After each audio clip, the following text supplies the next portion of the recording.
ये अपमान नहीं सहेंगे। नेतागिरी से हट जाओ, वापस लो,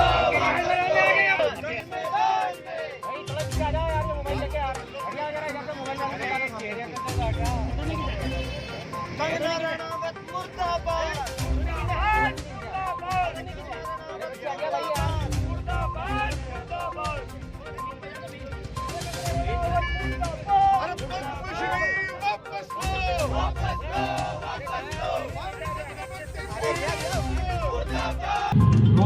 आप लोगों का जो प्रदर्शन था उस प्रदर्शन क्या मानते हो, किस बयान पे आपने प्रदर्शन किया है?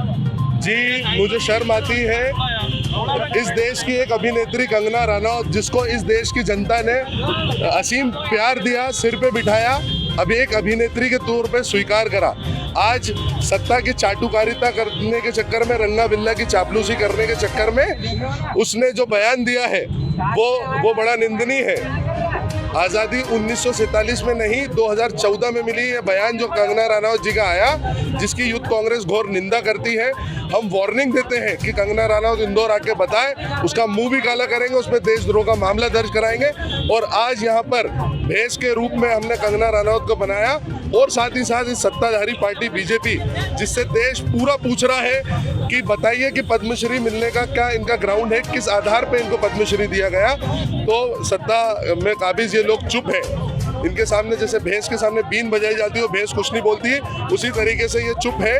और साथ ही साथ कंगना रनौत की अकल मारी गई है, जिसने शहीदों का अपमान करा, महात्मा गांधी जी से लेकर मंगल पांडे जी से लेकर रानी लक्ष्मीबाई तक का अपमान करा, हर एक स्वतंत्रता संग्राम सेनानी का अपमान करा, ये कहकर कि आज़ादी 1947 में नहीं 2014 में मिली है, और 1947 की जो आज़ादी है वो आज़ादी नहीं, भीख है। तो भीख में तो इन्हें वो रंगा बिल्ला से पद्मश्री मिला, भीख में इन्हें राज्यसभा जाना है।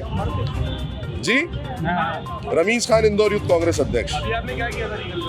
यहाँ पे भेष के रूप में हमने कंगना रनौत और भारतीय जनता पार्टी को दर्शाया है, जिसके सामने बीन बजाने पर भी जैसे जनता पूछ रही है कि पद्मश्री किस आधार पे दिया, तो सत्ता में काबिज बीजेपी कुछ कह नहीं रही है। और साथ ही साथ कंगना रनौत को उसका प्रतीक के रूप में प्रस्तुत करा कि इनकी अक्ल क्या कहाँ गई, जो 1947 की आज़ादी को, जो हमारे वीर शहीदों के खून के बदले हमें यहाँ पर मिली है, उस आज़ादी को इनने भीख में मिली आज़ादी बताई। हाँ, हमें 2014 में आज़ादी मिली है रोज़गार से, हमें आज़ादी मिली है जो प्राइवेटाइजेशन किया जा रहा है उसको बेलगाम, महंगाई पे जो की आज़ादी मिली है कि महंगाई बढ़ाई जाए, पेट्रोल डीजल के दाम बढ़ा दिए जाए, जो मन में आए वो करने की आज़ादी मिली है, इसलिए 2014 की आज़ादी को आज़ादी मानती है।